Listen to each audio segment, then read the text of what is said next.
This interview with Diana McCready was one that I've been looking forward to for some time.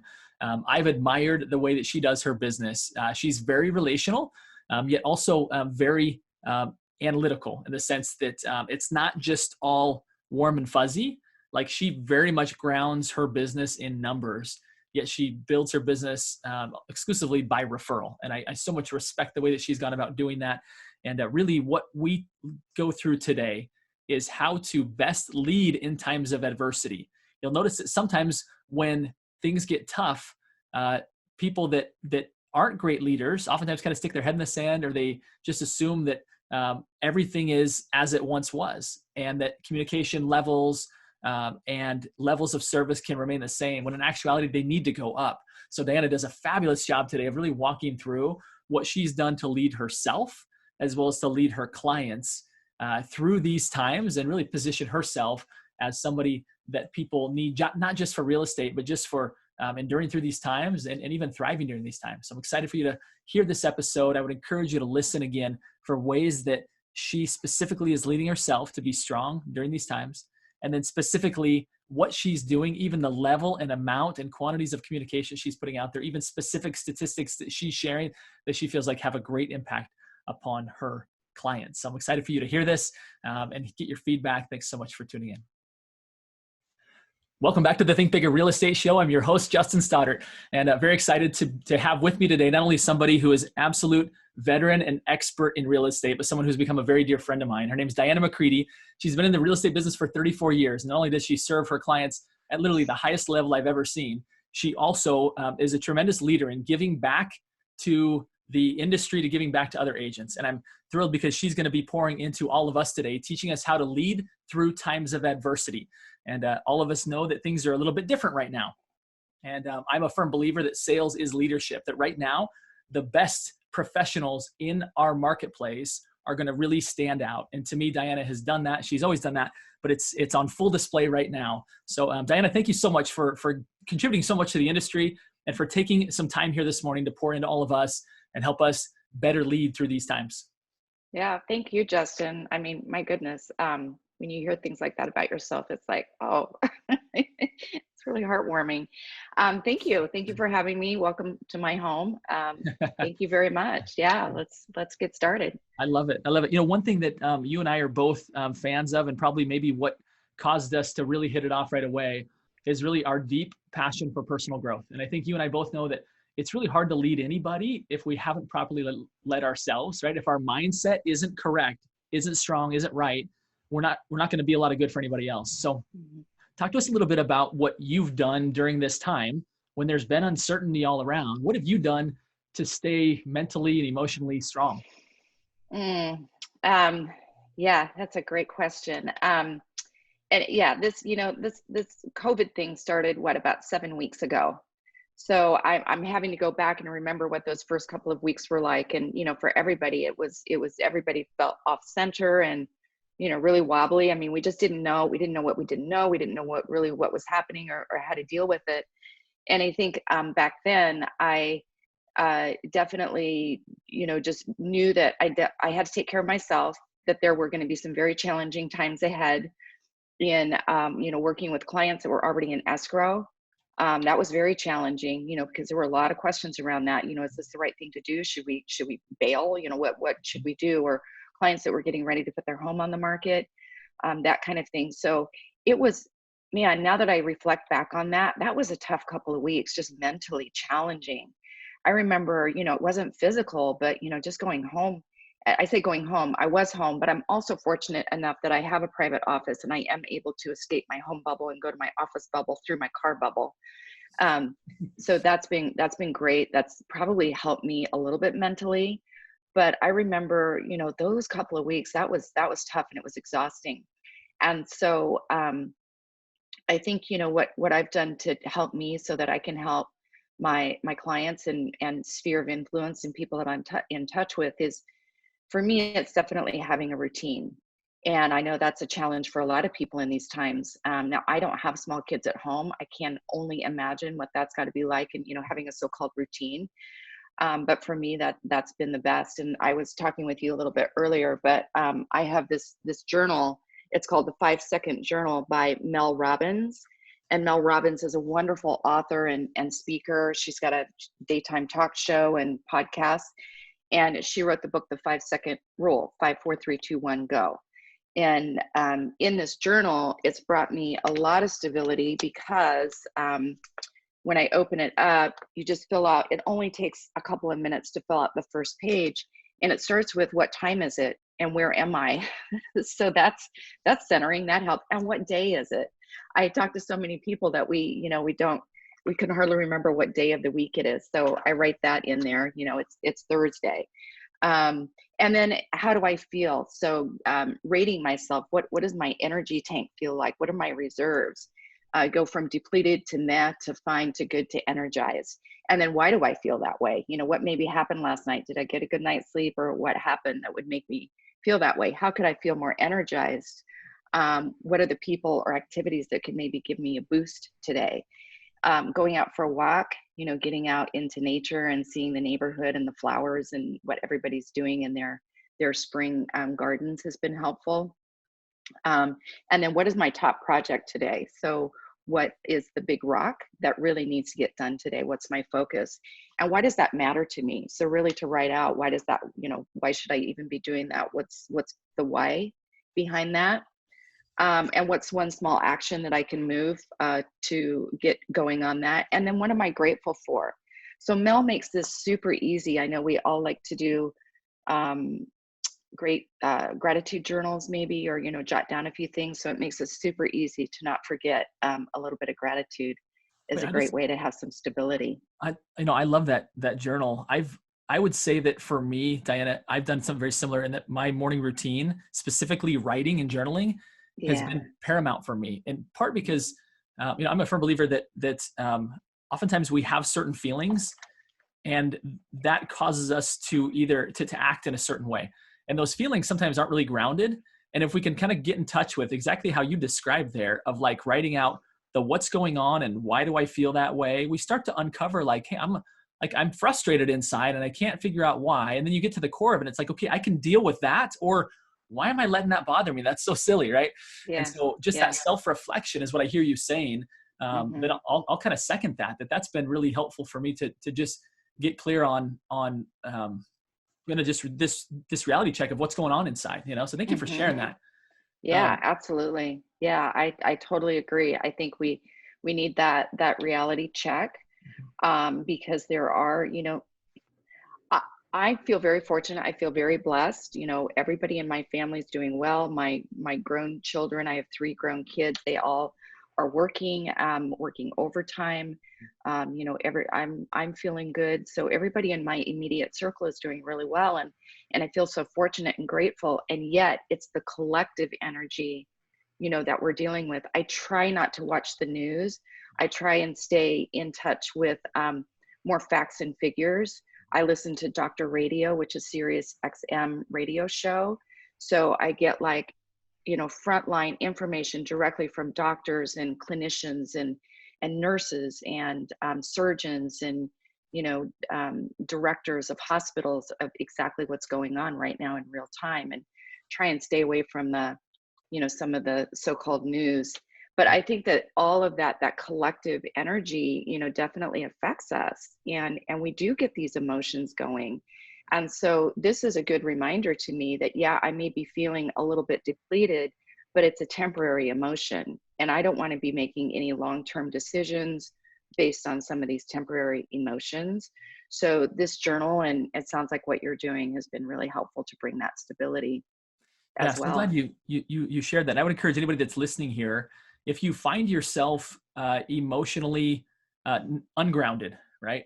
Really follow the example of what Diana has shared here, is that whether it be the 5-second journal, whether it be something that you create on your own, I think there's some great templates out there, like Diana's pointed to, like find somewhere to where you can actually physically write in the mornings. I think that's such a powerful tool. And it makes a lot of sense as to how you've been able to really add more value, more leadership, more service to your clients. I think this is probably a great segue, because you have found ways to, number one, kind of eliminate the negative, bring in the positive, ground yourself, now you're in a position to where you can really reach out and help others, right? You're in the lifeboat, you can help other people come aboard, right? So it's, I want to talk specifically because I'm fortunate enough to be close enough to you to where I get some of your correspondence.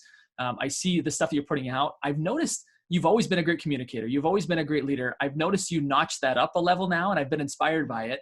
And I want to talk, kind of help other agents out there understand kind of what the philosophy is behind that, how you've decided what to share, what you're doing for your clients to really lead during this time. Yeah. It was only yesterday I was listening to a team building coach, and he was talking about the team concept and working with your team during these difficult times, just like you would work with your customers. And he gave us 4 pillars, and one was trust, and then compassion, stability, and hope. And what he was saying is, this is what you want to give your customers, but you can turn around and give this to your team as well. And he gave us some great examples. So I think that's what I'm trying to do for my clients, my people in my database, people that I stay in touch with. My business is like so many agents by referral. And so my business is to serve people before, during, and after the transaction. And so not only past clients, but people who have never even bought or sold with me, but they rely on me for real estate advice. And so, I have a database of people that I take care of. And when he talked about trust, he talked about over communicate. And I've always been a big believer that consistency builds trust. Yeah. Consistent communicate, and how do you build consistency? It's through communication. So that does build trust. So he talked about over communicating. And I don't want to, burden people with a whole bunch of stuff in their email or that sort of thing. But I have ramped up my communication through one-on-one to people in my database through phone calls or texts, Facebook messaging, getting a conversation going, just something quick, just to check in with people. And then I think what you might be talking about also is the email. It's almost an email blog that I've been sending out on Monday that has some consistency. And we can talk about that in a moment, what that includes. But he also talked about compassion. This really is a time to kind of turn up the compassion. And so when I am making my outreaches to my database, I'm not looking to ask them for referrals or really talk about business at all. It's more like, I think Brian Buffini with Buffini and Company Coaching said, we're all in the same storm, but we're all in different boats. And so I'm just find it fascinating to find out what's going on in everybody's boats, because it's so interesting. You don't think that that's a thing. It's like, I hear something, I go, I didn't even know that was a thing. So, and I think people during these times really appreciate being heard. So just being a really good listener during these times. So that's the compassion piece. Stability. I think that communication again brings stability to people. During these uncertain times, they feel a little bit of certainty with some of the information I've been bringing them. It does create some stability that, hey, this is what's going on, at least in the real estate market. And, you should be able to feel pretty certain that your home, your property, your investment is in a very stable place. And so that's one way that I bring the stability. And then the hope is, better days ahead. I mean, no doubt. And, to talk about, especially if people are concerned about the real estate market, some of the past experiences that we've had through, deep recessions and, different things that have happened, and how real estate has always been the one to kind of lead the way in stability. So I hope that makes sense, but those are ways that I've been able to bring that to my clients. Yeah, I love those principles. Let's talk a little bit about kind of some of the brass tacks, some of the very specifics that you're doing, because I think a lot of agents are saying, boy, that's exactly what I need to be doing. I need to be leading. I need to have the compassion. I need to be building the trust, the stability. All of that needs to be part of me. But how do I do it, right? Like what are some of the tactical things that you're doing? Talk to us about your emails. I've noticed that there's been a switch. You've always been a great marketer when it comes to properties, kind of when it comes to like storytelling and really kind of helping people, feel an emotional thing about real estate, right? Not just having it be some inanimate object, but it's really a place and a life. And so I'm curious now, you seem to have gone beyond that now. And now you're talking even more about life, about things that have nothing to do with real estate. Talk to us about Nothing your, to do with real estate. yeah, Yeah. talk to us why and, um, and kind of the feedback that you've gotten from that. yeah. I mean, on one hand, it has nothing to do with real estate and it has everything to do with home and life, right? Yeah. And there was a great speaker I heard, Matthew Ferreira, a few months ago, and he said, real estate happens at the corner of life and change. And that really impacted me when I heard that. Real estate happens at the corner of life and change, not on Wall Street and not on Pennsylvania Avenue. Mhm. So, the stock market fell 30%, but real estate prices didn't. There's some crazy stuff maybe going on, whether it's the White House or political or whatever, but that's not where real estate happens. And so just to keep that mindset for me that it happens, home happens, where people are living and what's going on in their life right now.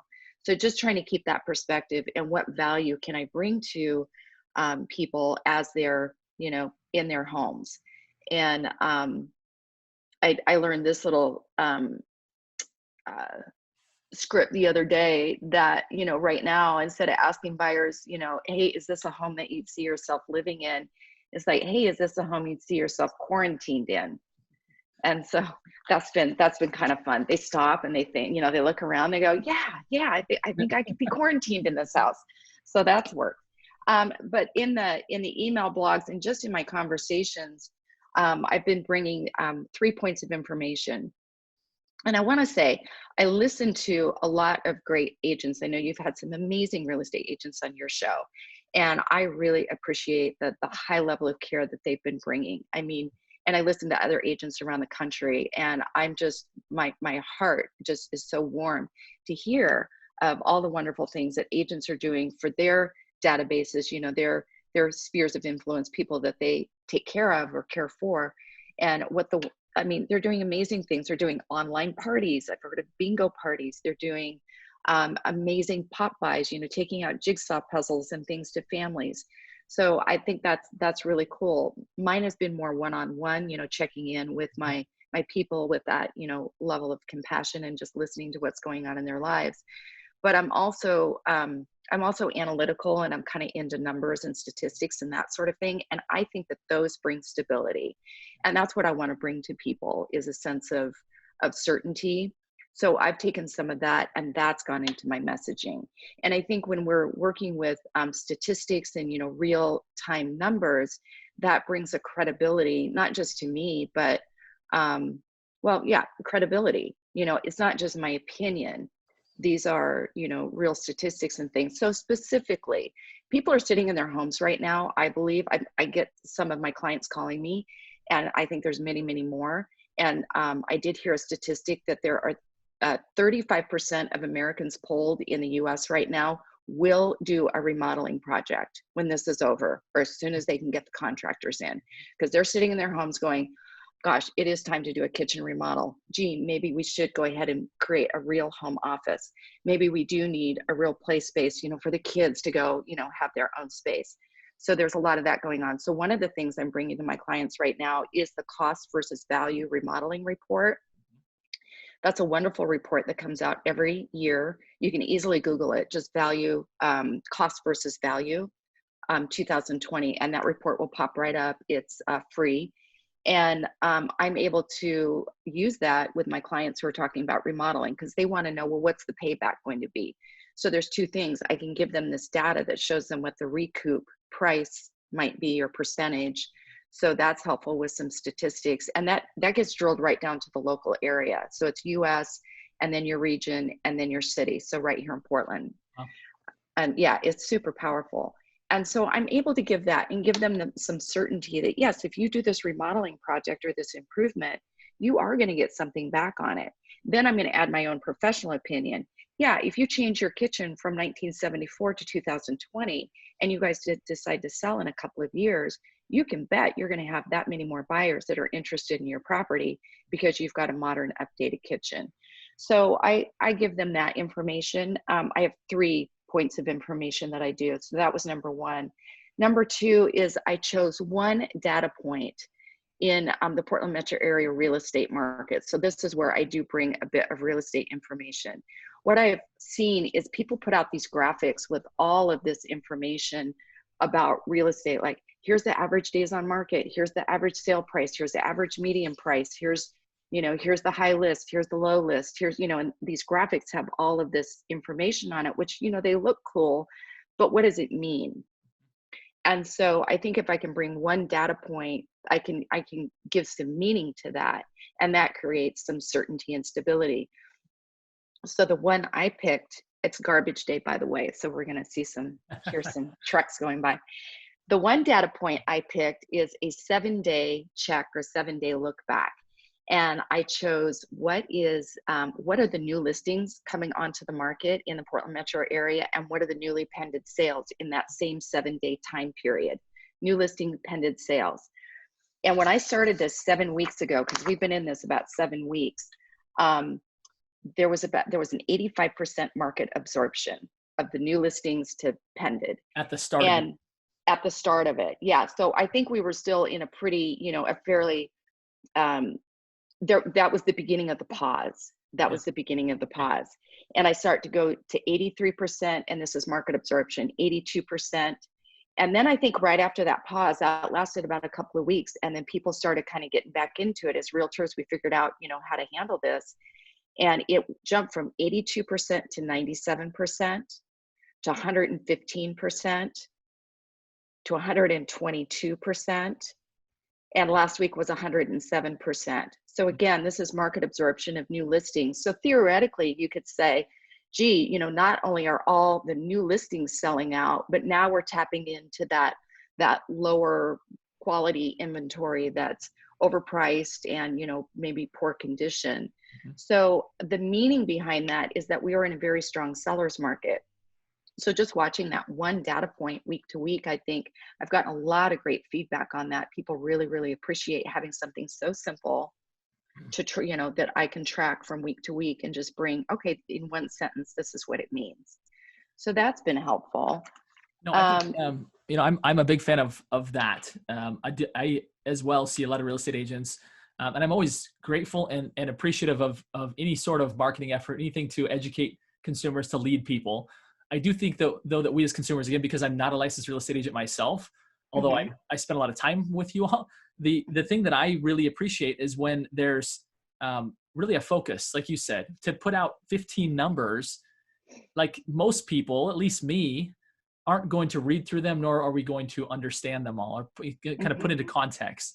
And it reminds me of things that you and I have discussed around even marketing a property, where you could talk about 3-bedroom, 2-bath, all these amenities, but until you bring in like human life to it and a story about it, it doesn't really connect with people emotionally. And what I hear you saying is that even with the market numbers, you can kind of bring life into it, right? You can kind of bring it to where it's very simple for people to understand, and potentially even tell them a story about some way in which that showed up in your business. And now all of a sudden people can relate to that. Like, oh, I get why that absorption rate is challenging, because, or why it's important is because now there's more homes being sold than listed right now, which means it's going to be challenging, good for us when we sell, or maybe challenging for us when we go to put an offer on a popular house, right? So they can kind of start to get their head around what that might mean for them.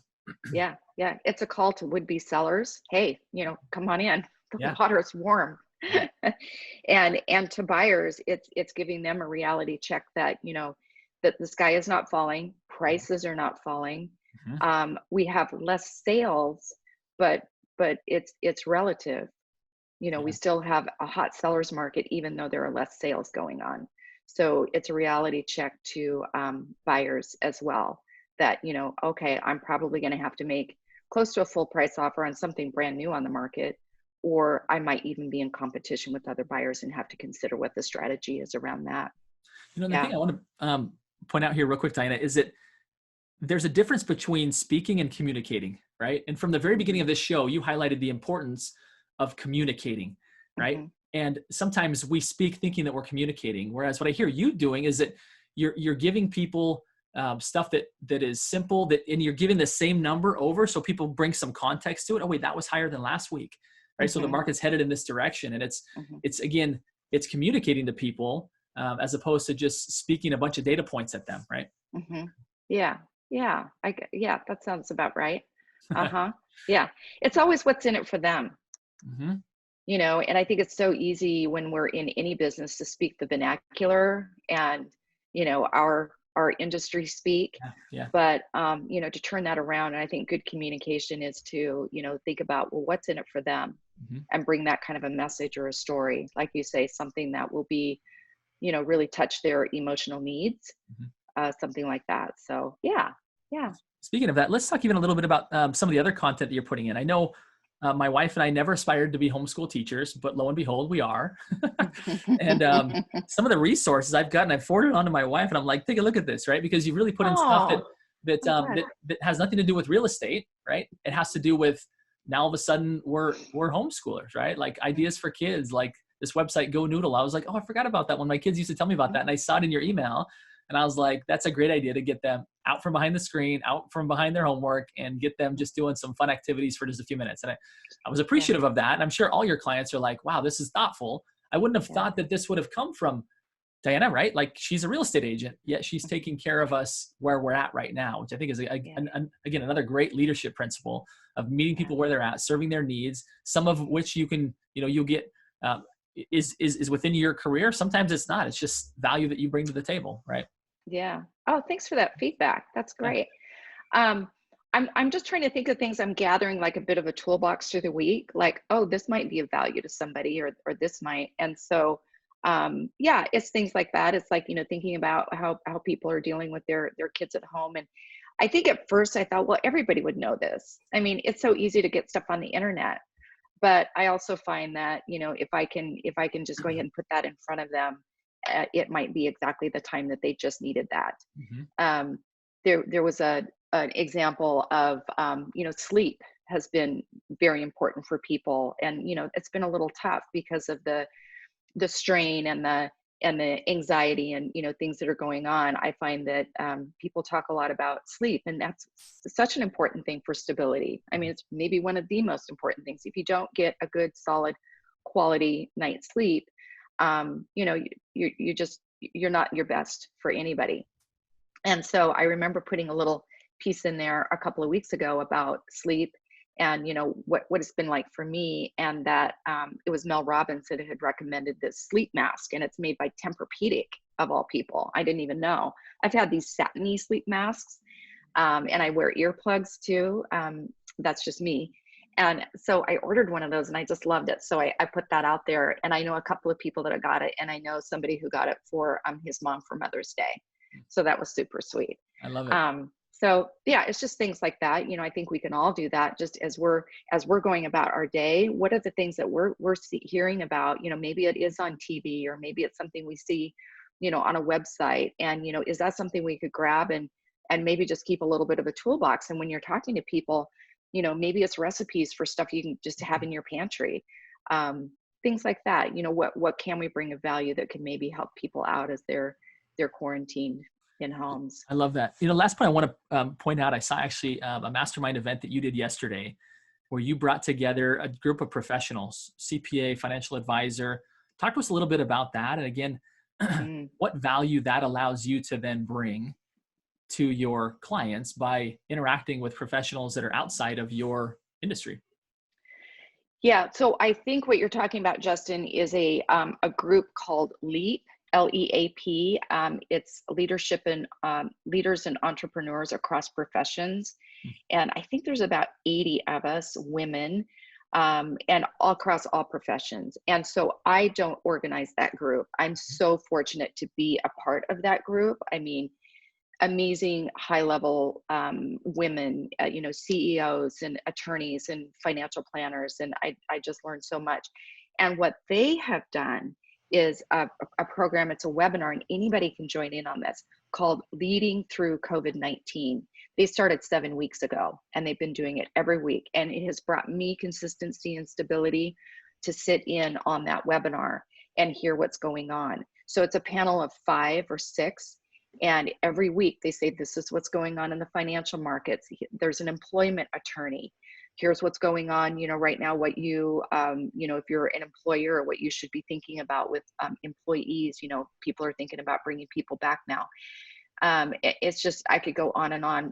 One is a banker, so talking about the PPP loans and things like that. One is a public relations person. So how do you communicate, and build trust with your people and your customers? So that's what that's about. But to answer your question, that kind of networking, I'm in 3 different groups, and that kind of networking, I think, definitely brings value to my clients, because if somebody needs an employment attorney or a great financial planner or PR person, there's a fabulous recruiter on there. I'm getting all kinds of great kind of inside information about what's going on in the recruiting world. There's some amazing candidates out there right now that are available, for jobs. This is a really interesting time, and if you're thinking about hiring, could be a really great time for that. So I'm learning all of these things, so it makes me much more aware and educated as to what's going on during these, this COVID-19 time. And then also to be able to provide that value to any of my clients that may need the CPA. And not only the painter and the plumber and the window washer and the sewer contractor and the tank decommissioner, because I do that kind of stuff all day long. But this business to business, how can I support these people who have these businesses and these consultants and people like that, and connect them. You're a connector. You've taught me so much about it.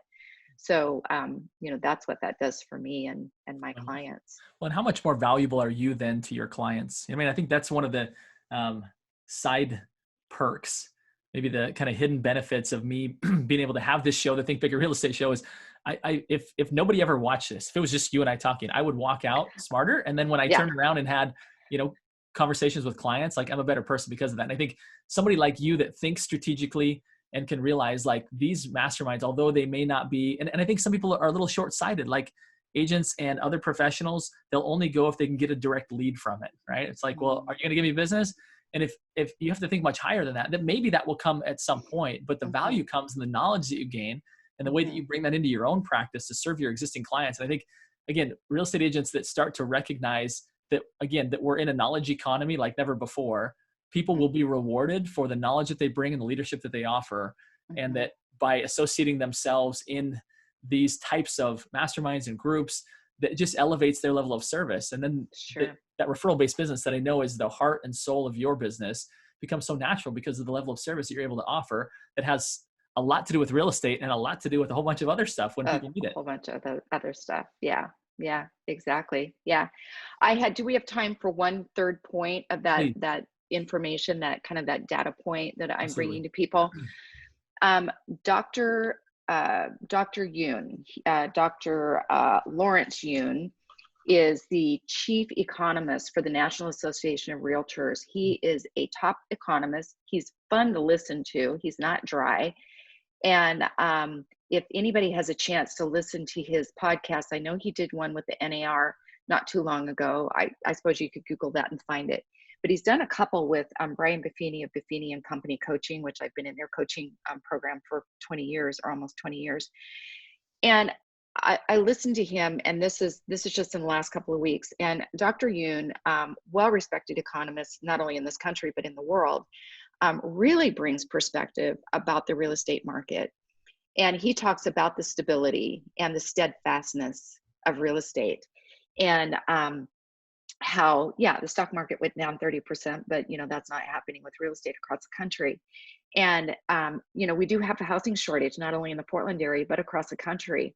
And that's not going to get resolved anytime soon. So we're going to continue to have low supply, and with these interest rates and everything else, the population and millennials and different demographics will continue to have high demand for some time to come. So he talks about that from, as an economist, and he backs it up with facts and figures and statistics. And then he goes on to even predict, and it's not just a crystal ball, he's running actual models. So it's really cool to listen to this. And the last podcast, if you go to the Brian Buffini Show in whatever your favorite podcast forum is, and you look for number 214, that one is called What Every Homeowner Should Know.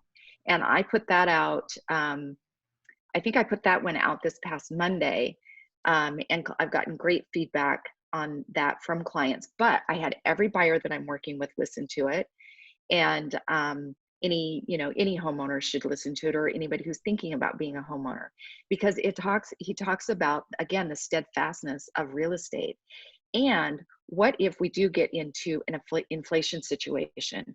I mean, it's possible that that can be in our future. I lived through the late 70s and early 80s of high inflation, and it's tough. And real estate is one of the best hedges against inflation. Like when I started in real estate, interest rates were 14%. And everything else was on high inflation as well. My dad was a farmer, and I remember him ordering a tractor, in 1 week, and 2 weeks later, it had the price of it was just ridiculous, by the time it was time to pay for it. And so, I think about that, and here we are sitting in interest rates of, 3.75%. Lock that in. This is the best interest rate you're going to have, in our lifetime. And, if there is inflation ahead, and Dr. Yoon talks about that, what a great hedge against that. You've got real estate, which is steadfast. You've got an interest rate that you're locked in at. Your house payment's not going to go up. And, what a great position to be in if we are facing some future of inflation. I love the fact that you're sharing that sometimes people might think, oh, this is for real estate agents only, but I love the fact that you're taking some of the many educational resources that are being shared with you to lead you and educate you on the market and offering that to your clients. I think that's absolutely brilliant. What a great leadership perspective and practice. Such great stuff, Diana. You really are doing it so right during these times when people really need it. My signature question that I ask everybody that comes on the show is this concept, is that you are a big thinker, Diana. You've been doing it for 34 years, serving people at the highest levels. What does somebody like you do to continue to be a big thinker, to continue to expand your own possibilities? What does that look like for you? Oh, that's a great question. I think it's about my connections. It's about people. It's about relationships. And so to continue to build relationships, for me, it's through the networking that I do, to being very selective about the groups that I'm in so that I can be committed to them, and, show up and be consistent, and be a part of that, that group, that community. And I think that is what has gotten me bigger. And, I'm an overthinker too. I'm analytical, so I can do that. But to really broaden my thinking and my world, and I talked with you a couple of years ago when we sat down, and, you asked me, you were coming to me as an escrow representative, but, with a whole different kind of mindset. And you asked me, something about my business, or, what did I want in my business? And at the time, I wanted more connections. I had two things. I wanted to meet more people that were in the financial arena, bank trustees, financial planners, attorneys. And I also wanted to be more connected with women. And in the 2 years, I think it's been about that since then, when I set that intention and I spoke it out loud to you and you received it, I could see you receiving it and going, I wonder how I can help her. That has just changed my world in the last couple of years. So now I'm in 3 major women's groups, and definitely some very high quality connections to all of those more financial people that I wanted to be. So that has really expanded my world and my thinking, I would think, in the last couple of years. I love it. Be relational, set an intention, and then enlist people around you to help you get there. I love it. Such a great principle. Thank you so much, Diana, for all that you've shared, for all that you continue to do for the industry. Such a pleasure being in business with you. Such a pleasure having you for a friend, and really a mentor on how to do things well during these times. I want to thank you for that, and thank you for all that you've contributed today to the audience. I know we've all gotten better because of it. And so with that being said, I want to thank you again, and end with these final 3 words that are a charge and an invitation to everybody listening. And they are: go think bigger. Thank you so much, Diana, for being on the show today. It's such a pleasure. Thank you. Appreciate very you much. And all right. Thanks, everybody.